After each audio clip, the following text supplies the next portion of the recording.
The ice crystals cut through the air like broken glass, each one sharp enough to slice exposed skin. Kira pressed her back against the metal shelter wall, feeling the structure shudder with each gust of wind. The storm had been building for 3 days, and now it roared with the fury of a living thing. "Mother!" Zara's voice barely carried over the howling wind. The child huddled beside her, silver eyes wide with fear. At 7 years old, she had never experienced a storm this powerful. "Do not speak," Kira commanded, her voice as cold as the air around them. "Emotions waste energy. Fear serves no purpose." This was the way of the Veltar. For 300 years, since the Great Dying began, they had survived by cutting away everything soft, everything weak. Love was a luxury their dying world could not afford. Compassion was poison that killed entire families. The shelter groaned again. Through the reinforced window, Kira could see other structures beginning to fail. The storm was stronger than their calculations had predicted. Much stronger. A metallic screech split the air. Kira turned toward the sound and felt something she had trained herself never to feel. Terror. A massive ice boulder, carried by winds that must have exceeded 200 kilometers per hour, had torn through the eastern wall of their shelter. "Move!" she shouted to Zara, grabbing the child's arm. But as they ran toward the emergency exit, another section of wall buckled inward. The ceiling began to collapse in slow motion, chunks of ice and metal falling like deadly rain. Zara stumbled. The child's small body hit the ground hard, and when she tried to stand, her leg gave way. Broken. Kira stopped. The emergency exit lay 20 meters ahead. She could reach it in seconds. Behind her, Zara whimpered, trapped beneath a fallen beam. The law was absolute. The weak must be abandoned so the strong could survive. It was not cruelty. It was mathematics. One life lost so another could continue. Her people had followed this rule for centuries, and it had kept them alive when other species had vanished into the ice. "Mother," Zara whispered. There was no accusation in her voice, no blame. The child had been raised with the same iron discipline. She understood. Kira took one step toward the exit, then another. Her training screamed at her to keep moving, to let the storm take what it would. But something else, something buried deep beneath years of conditioning, made her stop. She turned back toward her daughter. The beam was heavy, but adrenaline gave her strength she did not know she possessed. She lifted it just enough for Zara to crawl free, then caught the child in her arms as the rest of the ceiling came down. They would die together. It was not the Veltar way, but it was hers. The emergency exit sealed itself automatically as the main structure collapsed. They were trapped in a pocket of twisted metal and ice, with air that would last perhaps an hour. Kira held Zara close and waited for the end. That was when she heard the sound that changed everything. Someone was digging from outside. The scratching came in steady rhythms, metal against ice. Impossible. No Veltar would risk their life for strangers, especially during a storm like this. It had to be an animal or debris shifting in the wind. But then she heard a voice. Not Veltar, the words were foreign, spoken in sounds her people had abandoned long ago. Warm sounds, emotional sounds. "Hold on in there. I'm coming." The voice belonged to something that cared whether they lived or died. Something that had chosen to dig through a collapsing building in the middle of a storm that could kill them all. A human voice. Kira had heard stories of the humans who sometimes crashed on their world, explorers from the warm planets who brought strange ideas about mercy and sacrifice. Her people avoided them when possible, considering them dangerously unstable. Their emotions made them unpredictable, weak. But this human was digging through ice and metal to reach strangers. No Veltar would do such a thing. "Almost there," the voice called again. Closer now. Zara stirred in her arms. "Mother, what is that sound?" "I do not know," Kira admitted. For the first time in her adult life, she had no answer for her child. No rule to follow, no calculation to make. She only knew that something impossible was happening above them. Something that defied everything she had been taught about survival and strength and the way the universe worked. The scratching stopped. Then came a different sound, the careful, methodical work of someone who knew exactly what they were doing. Someone who had done this before. Light broke through above them. Not the cold blue glow of their artificial illumination, but something warmer. Yellow. Like the legendary sun that had once shone on their world before the ice came. A face appeared in the opening. Dark skin, brown eyes that held no calculation, no measurement of worth or survival probability. Eyes that looked at them and saw only two people who needed help. "My name is Marcus," the human said. "Let's get you out of there." Marcus Chun had been on Veltar Prime for exactly 47 days when the storm hit. His research vessel, the Aurora, lay in pieces across the northern ice fields, another casualty of the planet's unpredictable weather systems. But he had not come here to leave quickly. The human settlements on the outer rim had heard rumors about the Veltar for decades, a species that had survived planetary climate collapse through pure discipline, a people who had cut away emotion and compassion like infected tissue, leaving only the essential parts needed for survival. Marcus had come to learn from them. Instead, he found himself digging two of them out of a collapsed building while winds tried to tear him apart. "Take the child first," Kira said as he widened the opening. Her voice carried the flat, controlled tone he had learned to recognize in her people. But her hands shook as she lifted Zara toward him. "Both of you together," Marcus replied. "I'm not leaving anyone behind." The concept seemed to confuse her. She stared at him as if he had spoken in an alien language, which he supposed he had, the language of unnecessary risk, of choosing the difficult path when an easier one existed. He had rigged a pulley system using cable from his survival kit. It would hold their weight barely. The storm was reaching its peak intensity, and every second outside the shelter was a gamble with death. "Why?" Kira asked as he secured the harness around them both. "You could have taken the child and gone. Why risk your life for me?" Marcus paused. "How did you explain compassion to someone who had been taught it was weakness? How did you describe the simple human truth that some things mattered more than personal survival?" "Because you're both people," he said finally. "And people don't leave people behind." He pulled them up through the opening, inch by careful inch. The wind tried to tear them away, but the cable held. When they finally reached the surface, Marcus felt the storm hit him with its full force.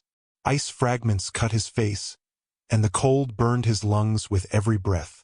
But they were alive, all three of them. His emergency shelter lay 200 meters away, a journey that might as well have been 200 kilometers in conditions like these. Marcus had modified it with heating units salvaged from the Aurora, creating a pocket of warmth that could sustain them until the storm passed. "Can you walk?" he asked Zara. The child's leg was definitely broken, but she nodded with the same stoic determination he had seen in all her people. "I will carry her," Kira said, reaching for her daughter. But Marcus was already lifting the child into his arms. "Save your strength," he told her. "We're going to need it." The journey became a nightmare of ice and wind and the constant threat of losing their way. Marcus had planted guide markers when he first arrived, but half of them had been torn away by the storm. They navigated by instinct and hope, fighting for every step. Halfway there, Kira collapsed. Marcus turned back immediately, still carrying Zara. Kira lay face down in the snow, her breathing shallow. Hypothermia was setting in. Her body's carefully controlled systems finally overwhelmed by conditions no Veltar was designed to survive. "Mother!" Zara cried, and for the first time, Marcus heard genuine emotion in a Veltar voice. Fear, love, desperation. "She's going to be fine," Marcus said, though he was not sure he believed it. He knelt beside Kira, checking her pulse. Weak but steady. "But we need to move fast." He could not carry them both. The mathematics were simple and brutal, exactly the kind of calculation the Veltar had built their entire civilization around. Take the child and leave the adult. Save one life instead of losing three. But Marcus had not lived 43 years by abandoning people when they needed him most. He pulled off his thermal coat, wrapping it around Kira despite the immediate shock of cold against his own skin. Then he fashioned a makeshift sled from his pack and emergency materials, loading both Veltar onto it. The final 100 meters took everything he had. His muscles screamed, his lungs burned, and the cold began eating through his remaining layers of clothing. But when he finally reached the shelter and pulled them inside, the warmth hit like a physical blessing. Kira's eyes fluttered open as the heating units began working on her core temperature. She looked around the shelter, at the human technology keeping them alive, at Marcus tending to her daughter's broken leg with medical supplies from his kit, at the impossible fact that they had all survived. "You came back for me?" she said, wonder creeping into her voice despite years of training. "Even though it would have been easier to leave me." Marcus looked up from splinting Zara's leg. "Of course I came back. That's what you do for people you care about. But you do not know us. We are nothing to you." "You're not nothing," Marcus said quietly. "You're never nothing." Outside, the storm continued to rage. But inside the shelter, something else was happening. Something the Veltar had not experienced in 3 centuries. Kira was beginning to remember what it felt like to be cared for by another person. And despite everything she had been taught, despite centuries of survival wisdom that told her emotions were dangerous, she found herself caring back. Terrified her more than the storm ever could. The storm raged for 6 more hours before finally beginning to weaken. During that time, Marcus watched 2 members of an emotionally repressed species slowly rediscover what it meant to feel. Started small. Zara winced when he adjusted her splint, and Kira immediately moved closer to her daughter. Not the calculated positioning he had observed in other Veltar, but an instinctive maternal response. Her hand found the child's forehead, checking for fever with a gentleness that seemed to surprise them both. "The pain medication is working," Marcus assured her. "She'll be fine." "How do you know?" Kira asked. "You are not a medical professional. Basic field medicine, but mostly experience." Marcus settled back against the shelter wall, exhaustion finally catching up with him. "I've helped people before. Lots of people in lots of different situations." "Why?" The question came from Zara, her young voice curious despite the pain. "Why do you help people you do not know?" Marcus considered how to answer. How do you explain empathy to someone who had been taught it was a survival risk? "On my world," he said slowly, "we tell stories about people who help each other, heroes who sacrifice for strangers. We teach our children that the strongest people are the ones who lift others up, not the ones who leave them behind." "That seems inefficient," Kira observed, but there was something different in her tone now, less certain. "Maybe, but it's also what makes us human." Marcus looked at them both. What makes life worth living? Outside, the wind began to calm. Through the shelter's reinforced window, they could see debris from the storm scattered across the landscape. Buildings had been flattened, equipment buried under massive ice drifts. It would take weeks to dig out. "My people will assume we are dead," Kira said quietly. "Search parties are not sent during storms of this magnitude. Resources cannot be wasted on the possibly dead." Marcus felt anger rise in his chest. Not at Kira, but at the system that had taught her such cold mathematics. What about when the storm ends? Won't they look for survivors? Perhaps, if conditions are favorable. She paused, studying his face. "You are angry." "Yes, I'm angry. Your people, not equipment to be written off when the cost gets too high." "Anger is inefficient," Zara quoted, but the words sounded hollow now. "Emotions cloud judgment." "Sometimes emotions are judgment," Marcus replied. "Sometimes being angry about injustice is exactly what the situation requires." Kira was quiet for a long time, watching him tend to their small warming fire. When she finally spoke, her voice carried a tremor that had nothing to do with the cold. "Before the Great Dying," she said, "my people told stories too, about families who stayed together through hardship, about love that conquered fear." She looked down at her hands. "My grandmother remembered some of them before she died. I was very young, but I remember her voice when she told them. It was warm." "What happened to the stories?" "They were declared harmful to survival. Emotional attachments led to poor decisions. Better to focus on facts, calculations, efficiency. Kira's voice grew smaller. Better to forget how to love than to risk dying for it. Marcus moved closer to her, slowly, the way he might approach a frightened animal. But you didn't forget, did you? When your daughter was trapped, you chose to stay with her. Kira's carefully controlled composure finally cracked. Tears, actual tears, began streaming down her face. In Veltar culture, this was probably equivalent to a complete emotional breakdown. I failed, she whispered. I failed my people, my training, everything I was taught. I should have left her and preserved my own life. Instead, I chose. You chose love, Marcus said gently. You chose to be her mother instead of just another survivor. Zara reached out with one small hand, touching her mother's face with wonder. Mother, your face is leaking. Despite everything, Kira laughed. It was a broken sound, rusty from disuse, but it was genuine. Yes, child.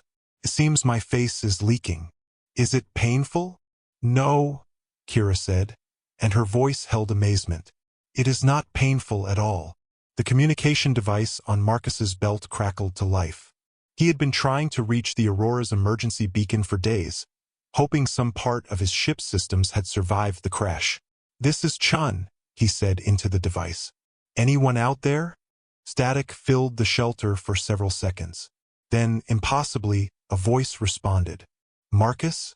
Marcus, is that you? This is Captain Torres from the rescue ship Meridian. We've been searching for your signal for weeks. Marcus felt a surge of relief so powerful it left him dizzy. Torres? Yes, it's me. I'm alive, but I have 2 locals with me who need medical attention. Copy that. We're tracking your signal now. Be advised, we've detected movement from multiple Veltar settlements in your area. Looks like search parties heading your way. Marcus looked at Kira, who had gone very still. Search parties? That is not possible, she said, but her voice lacked conviction. They would not waste resources. Unless something changed, Marcus said quietly. Unless someone decided you were worth saving after all. Through the shelter window, they could see lights moving across the ice field. Not the cold blue illumination of Veltar technology, but something warmer. Searchlights designed to find people, not just survey wreckage. Kira stood slowly, her legs still shaky from the hypothermia. I do not understand. This violates every protocol. Maybe your people are remembering some of those old stories too, Marcus suggested. Maybe seeing you risk everything for your daughter reminded them what they gave up.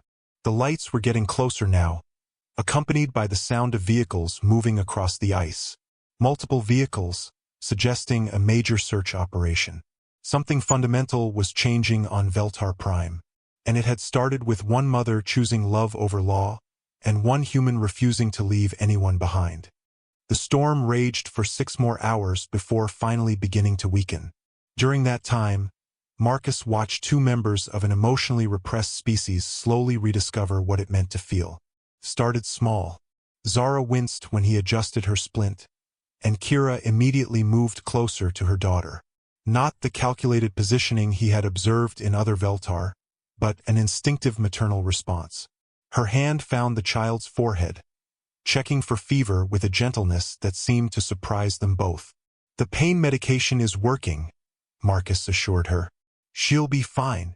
How do you know? Kira asked. You are not a medical professional. Basic field medicine, but mostly experience. Marcus settled back against the shelter wall, exhaustion finally catching up with him. I've helped people before. Lots of people in lots of different situations. Why? The question came from Zara, her young voice curious despite the pain. Why do you help people you do not know? Marcus considered how to answer. How do you explain empathy to someone who had been taught it was a survival risk? On my world, he said slowly, we tell stories about people who help each other, heroes who sacrifice for strangers. We teach our children that the strongest people are the ones who lift others up, not the ones who leave them behind. That seems inefficient, Kira observed, but there was something different in her tone now, less certain. Maybe. But it's also what makes us human. Marcus looked at them both. What makes life worth living? Outside, the wind began to calm. Through the shelter's reinforced window, they could see debris from the storm scattered across the landscape. Buildings had been flattened, equipment buried under massive ice drifts. It would take weeks to dig out.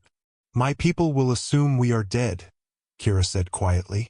Search parties are not sent during storms of this magnitude. Resources cannot be wasted on the possibly dead. Marcus felt anger rise in his chest.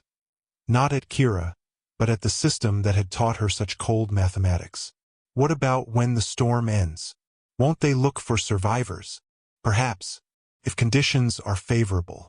She paused, studying his face. You are angry. Yes, I'm angry. Your people, not equipment to be written off when the cost gets too high. Anger is inefficient, Zara quoted, but the words sounded hollow now. Emotions cloud judgment. Sometimes emotions are judgment, Marcus replied. Sometimes being angry about injustice is exactly what the situation requires. Kira was quiet for a long time, watching him tend to their small warming fire. When she finally spoke, her voice carried a tremor that had nothing to do with the cold. Before the Great Dying, she said, my people told stories too, about families who stayed together through hardship, about love that conquered fear. She looked down at her hands. My grandmother remembered some of them before she died. I was very young, but I remember her voice when she told them. It was warm. What happened to the stories? They were declared harmful to survival. Emotional attachments led to poor decisions. Better to focus on facts, calculations, efficiency. Kira's voice grew smaller. Better to forget how to love than to risk dying for it. Marcus moved closer to her, slowly, the way he might approach a frightened animal. But you didn't forget, did you? When your daughter was trapped, you chose to stay with her. Kira's carefully controlled composure finally cracked. Tears, actual tears, began streaming down her face. In Veltar culture, this was probably equivalent to a complete emotional breakdown. I failed, she whispered. I failed my people, my training, everything I was taught. I should have left her and preserved my own life. Instead, I chose. You chose love, Marcus said gently. You chose to be her mother instead of just another survivor. Zara reached out with one small hand, touching her mother's face with wonder. Mother, your face is leaking. Despite everything, Kira laughed. It was a broken sound, rusty from disuse, but it was genuine. Yes, child. It seems my face is leaking. Is it painful? No, Kira said, and her voice held amazement. It is not painful at all. The communication device on Marcus's belt crackled to life. He had been trying to reach the Aurora's emergency beacon for days, hoping some part of his ship's systems had survived the crash. This is Chun, he said into the device. Anyone out there? Static filled the shelter for several seconds. Then, impossibly, a voice responded. Marcus? Marcus, is that you? This is Captain Torres from the rescue ship Meridian. We've been searching for your signal for weeks. Marcus felt a surge of relief so powerful it left him dizzy. Torres?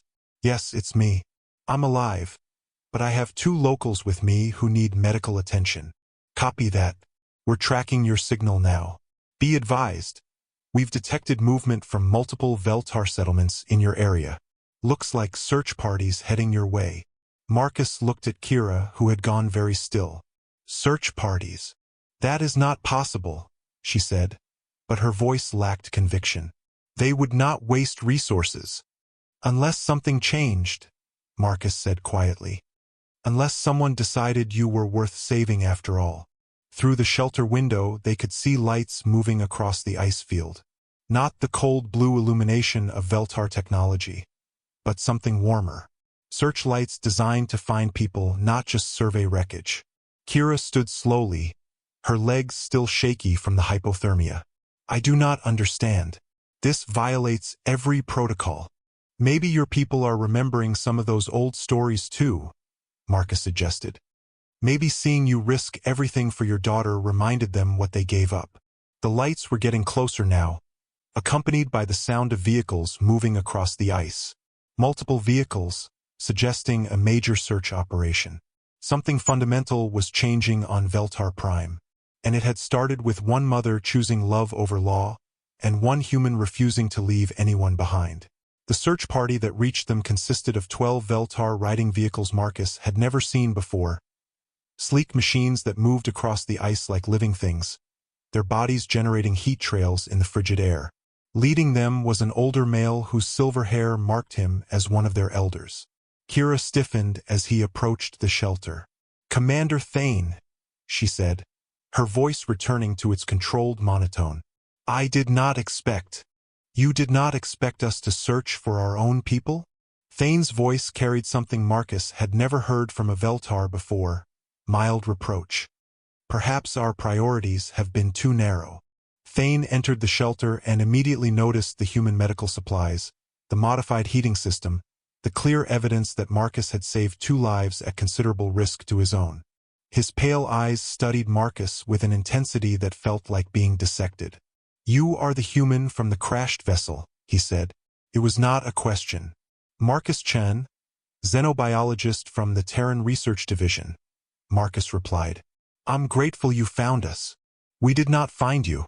We found them." Thane gestured toward Kira and Zara. "The question is why a human would risk his life for Veltar civilians." "Because they needed help," Marcus said simply. The answer seemed to perplex Thane as much as it had perplexed Kira. He turned to her, his expression unreadable. "Report." Kira straightened, falling back into military protocol. But when she began to speak, the words that came out were not the emotionless recitation Marcus expected. "The shelter failed during the storm. My daughter was trapped. I chose to remain with her rather than seek safety alone. This human found us and extracted us both at significant personal risk. He provided medical treatment and shelter when he could have easily preserved his own resources." "You chose to remain with her," Thane repeated. "This violates Protocol 7. "Yes, Commander. You prioritized emotional attachment over survival probability." "Yes, Commander." Marcus expected punishment, exile, some form of discipline that would reinforce the cold mathematics that governed Veltar society. Instead, Thane knelt beside Zara and examined her splinted leg with surprising gentleness. "The human's medical work is competent," he said finally. "The child will recover fully." "Thank you," Zara whispered, and Marcus caught something in Thane's expression. A flicker of warmth quickly suppressed. "Commander," Kira said hesitantly, "may I ask why search parties were authorized?" The storm severity exceeded all safety parameters. Thane was quiet for a long moment, his gaze moving between Marcus and the 2 Veltar he had saved. When he spoke, his voice carried weights that seemed to have been building for decades. "3 days ago, we received reports of your shelter's collapse. Standard protocol dictated that we wait for favorable conditions before investigating. No resources would be allocated for rescue attempts." He paused. "But something unexpected happened, sir." Others began asking questions. "Why do we abandon our people so easily? When did survival become more important than living?" Some of our younger citizens began requesting permission to search anyway. Thane looked directly at Marcus. "They said if humans could risk their lives for strangers, perhaps we had forgotten something important about being alive." Marcus felt a chill that had nothing to do with the temperature. "You're saying people volunteered for this mission?" 18 vehicles originally. We had to turn away volunteers." Thane's voice grew softer. "It seems your species' emotional instability may be more contagious than we calculated." Outside, Marcus could see more Veltar gathering around the shelter. Some were tending to their vehicles, but others were simply standing together in small groups, talking. Actually talking, not just exchanging necessary information. "There's something else," Thane continued. "The rescue ship your people sent. They've been broadcasting messages to our settlements. Stories about cooperation between species.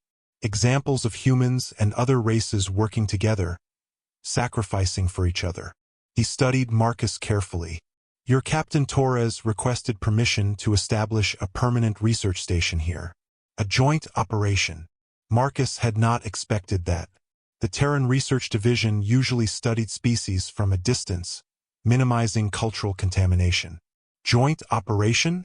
Sharing resources, teaching each other, learning what we might accomplish together instead of simply surviving apart. Thane stood, his decision made. The Council has agreed to a trial period. Kira looked stunned. The Council authorized cultural exchange? But the contamination risks are outweighed by the potential benefits, Thane finished.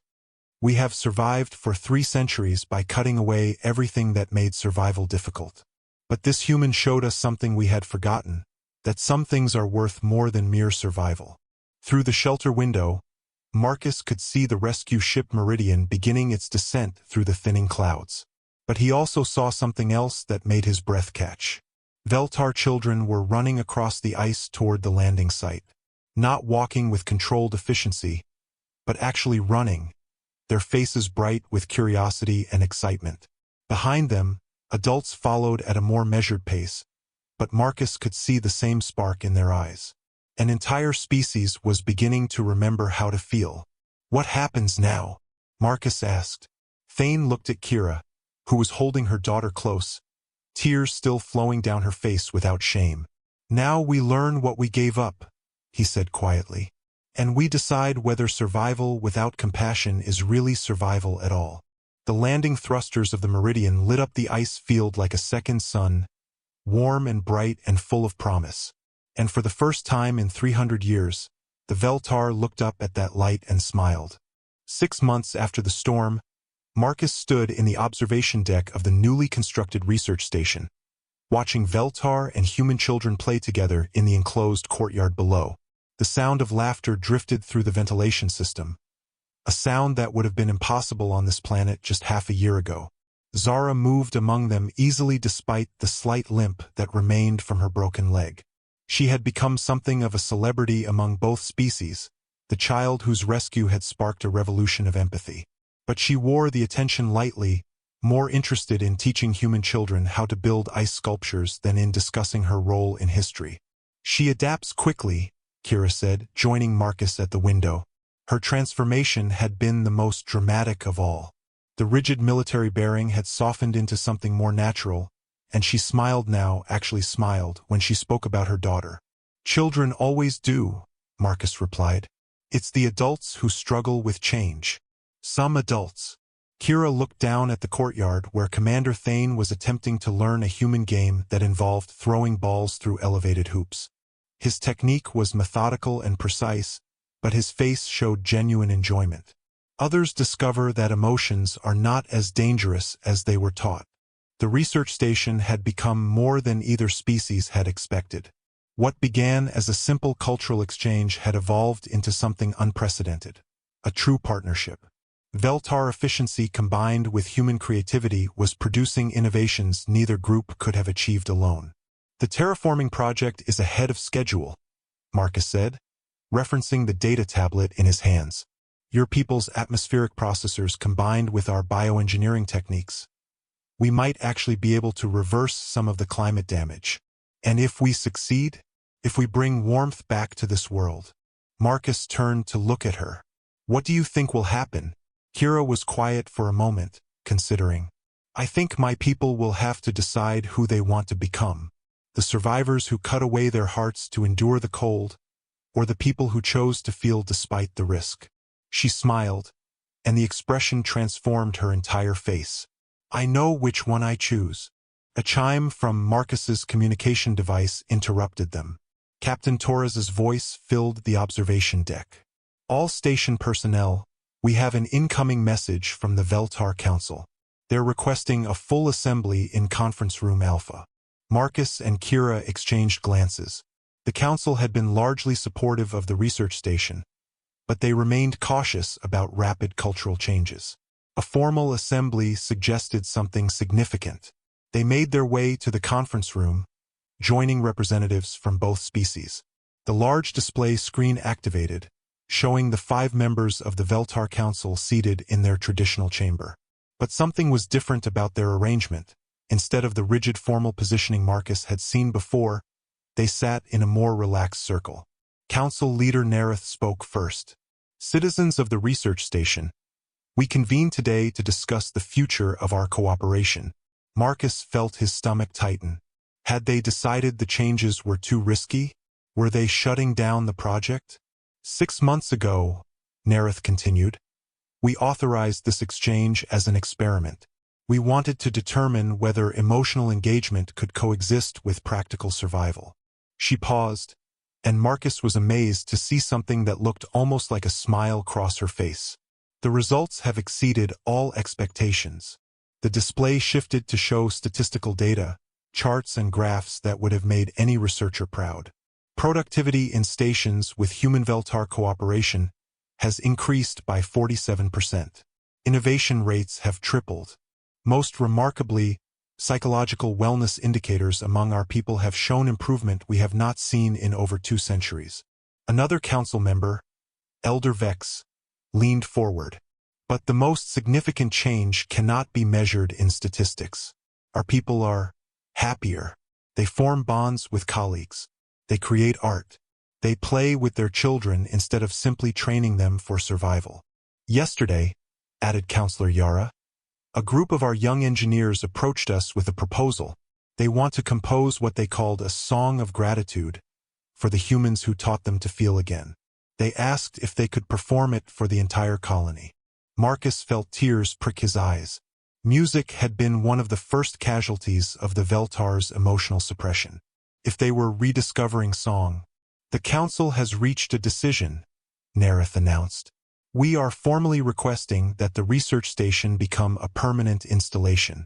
More than that, we want to expand it. We want to invite other species to join us. We want to become a place where beings from across the galaxy can come to learn from each other. The room erupted in cheers from both humans and Veltar. Marcus found himself embracing colleagues he had worked with for months, feeling the profound satisfaction of a project that had exceeded even his wildest hopes. But Nerith was not finished. There is one more thing, she said, raising her hand for quiet. We want to establish a new tradition. Every year, on the anniversary of the storm that brought us together, we will hold a celebration. We will tell the story of the human who chose to save 2 strangers, and the mother who chose love over law, and the child whose rescue reminded us all what we had forgotten. She looked directly into the camera, as if speaking personally to each person in the room. We will call it Compassion Day, and we will teach our children that sometimes the greatest strength comes not from surviving alone, but from choosing to care for others, no matter the cost. Marcus looked around the room and saw the future taking shape. Veltar and humans working side by side, their children growing up together, learning that differences could be strengths instead of barriers. Outside, the first experimental greenhouse was beginning to show results. Green shoots were pushing through carefully prepared soil, reaching toward artificial suns that might one day be replaced by the real thing. The ice was finally beginning to melt. 5 years later, Marcus stood in the same observation deck, but the view had transformed completely.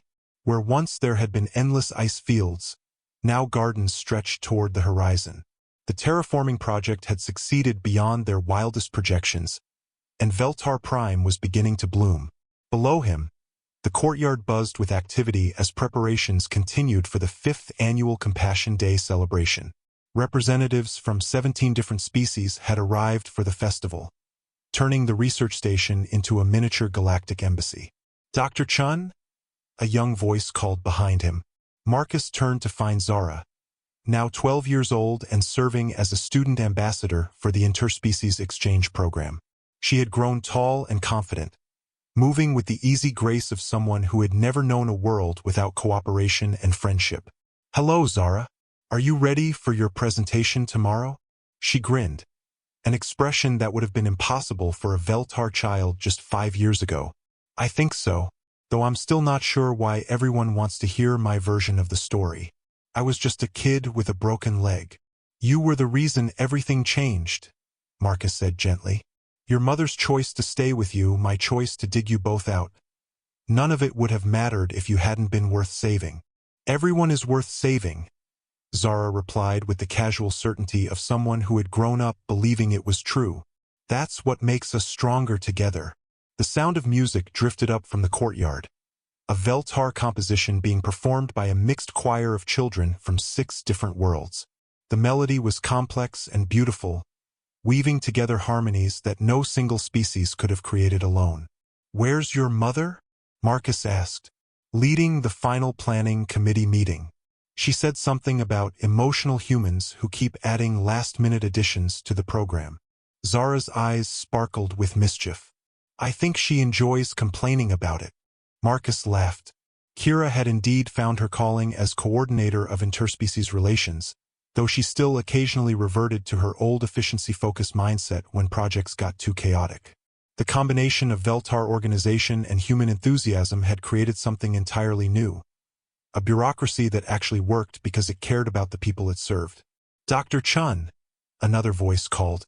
Marcus turned to see Commander Thane, now Director Thane of Colonial Development, approaching with a data tablet and the expression of someone bearing significant news.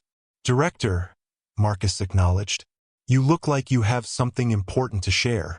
"The Galactic Council has approved our proposal," Thane said, his voice carefully controlled but his eyes bright with excitement. Veltar Prime has been designated as the first official compassion world. Marcus felt his breath catch. They had submitted the application 2 years ago, hoping to formalize their unique approach to interspecies cooperation. But the Galactic Council was notoriously conservative about creating new designations. "What does that mean exactly?" Zara asked. "It means," Thane explained, "that our world will become a training center for diplomats, a refuge for species in crisis, and a living example of what becomes possible when beings choose cooperation over competition." He paused, allowing himself a small smile. "It also means significant funding, protected status, and the right to intervene in conflicts where compassion might succeed where force has failed." The implications were staggering. What had begun as a simple rescue during an ice storm had evolved into something that might reshape galactic civilization. "There's more," Thane continued. "They want to establish a formal academy here, the Institute for Compassionate Relations. Students from across the galaxy would come to learn not just about cooperation, but about the courage it takes to care for others." Marcus looked out at the gardens where children from dozens of worlds played together, where adults from species that had been enemies for centuries worked side by side, where the simple act of choosing love over fear had created miracles. "And they want you to serve as the first director," Thane added, looking at Marcus. "Your species' gift for emotional connection, combined with what you've learned about Veltar resilience, makes you uniquely qualified." The offer was everything Marcus had ever dreamed of, a chance to spread the lessons they had learned here to the entire galaxy.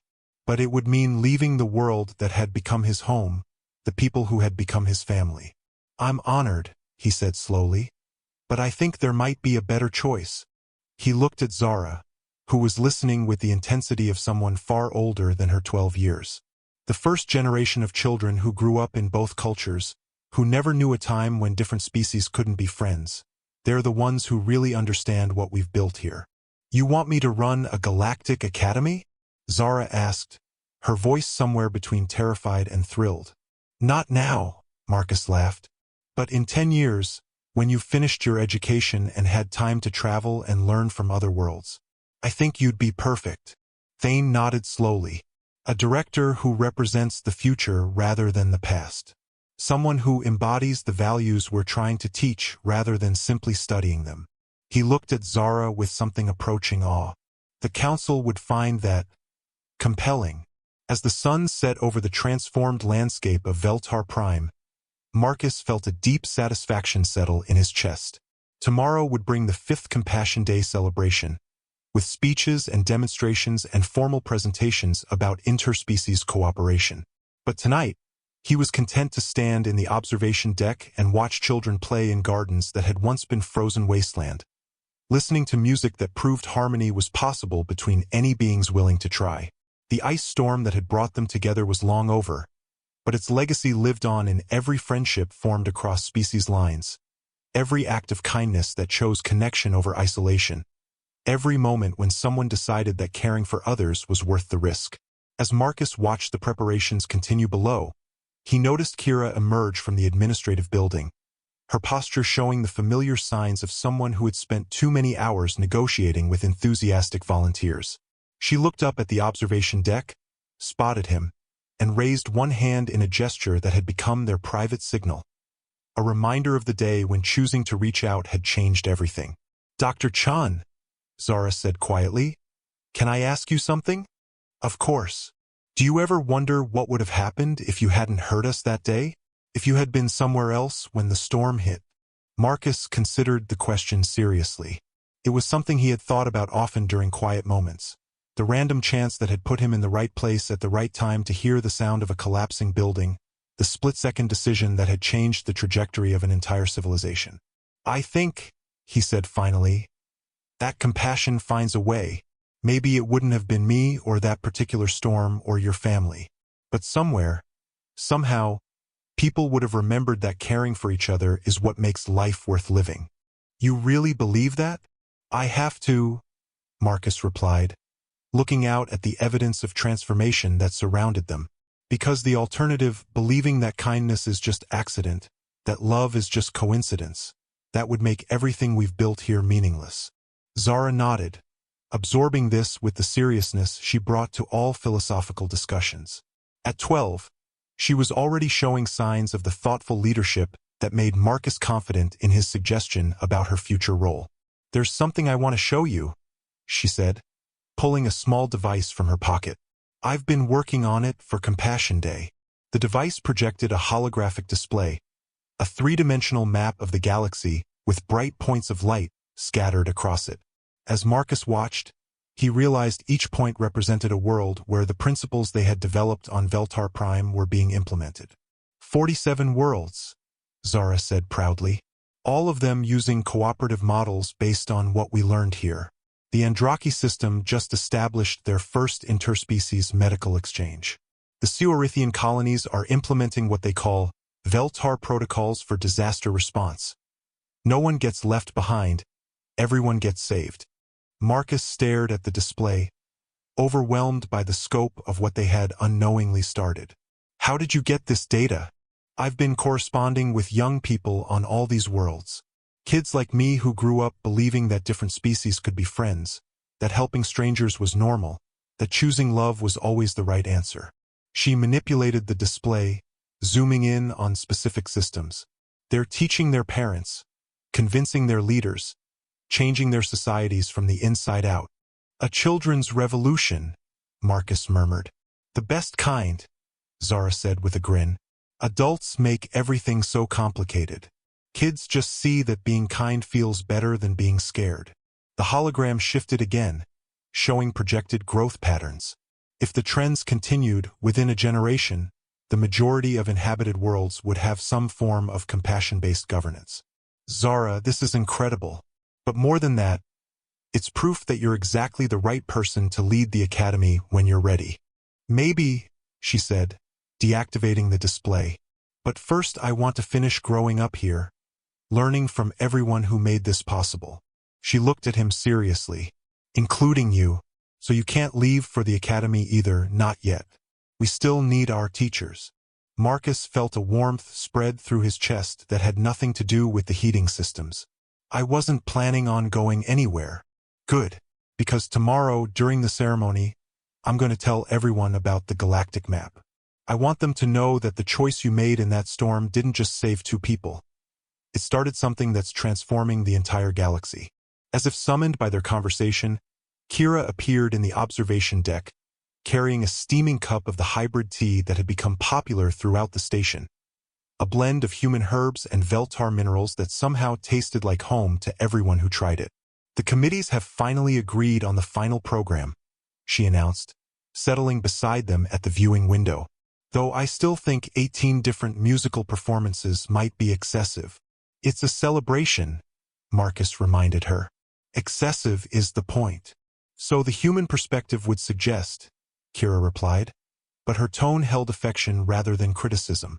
"I have also received word from the outlying settlements. They are sending representatives to participate in the ceremony for the first time." This was significant news. The original Veltar colonies had been slower to embrace the changes, more cautious about abandoning survival protocols that had kept them alive for centuries.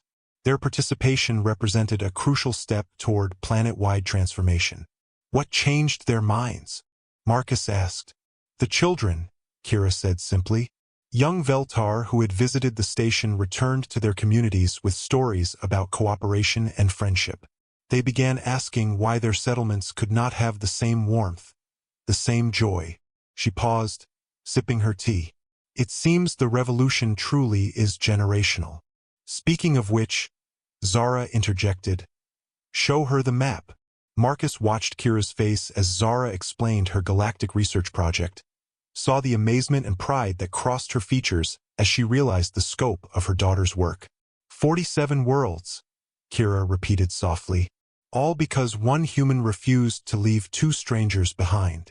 All because one mother chose love over law, Marcus countered. All because one child was worth saving. All because people are worth saving, Zara finished firmly. That's the lesson, isn't it?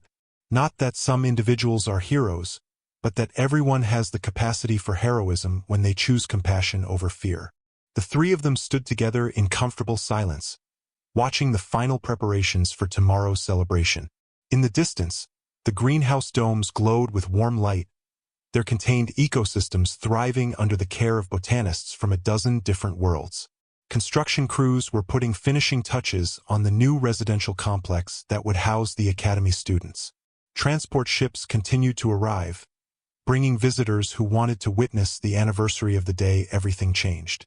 I have been thinking, Kira said eventually, about the stories my grandmother used to tell, the ones about families who stayed together, about love conquering fear. I had thought they were lost forever, too dangerous to remember. But, Marcus prompted, but I think they were not lost. They were simply waiting for the right moment to return, waiting for people brave enough to believe in them again. She looked at him with eyes that no longer held the cold calculation of pure survival, but the warm recognition of someone who had learned to trust in the goodness of others. Tomorrow, I want to tell one of those stories during the ceremony. A story about the world we are building, and the world we hope to become. What story? Zara asked.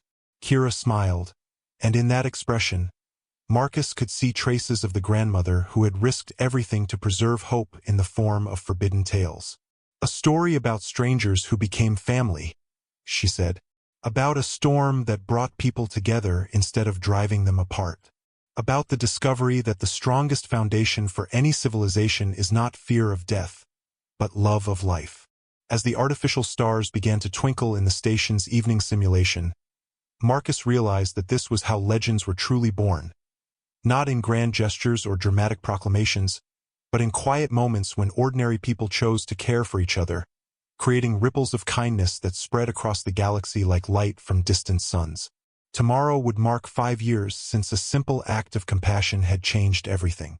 But tonight, surrounded by the family he had found in the most unlikely circumstances, Marcus understood that the real celebration was not in commemorating the past, but in building a future where such acts of love were not remarkable exceptions, but the natural expression of who they had all chosen to become.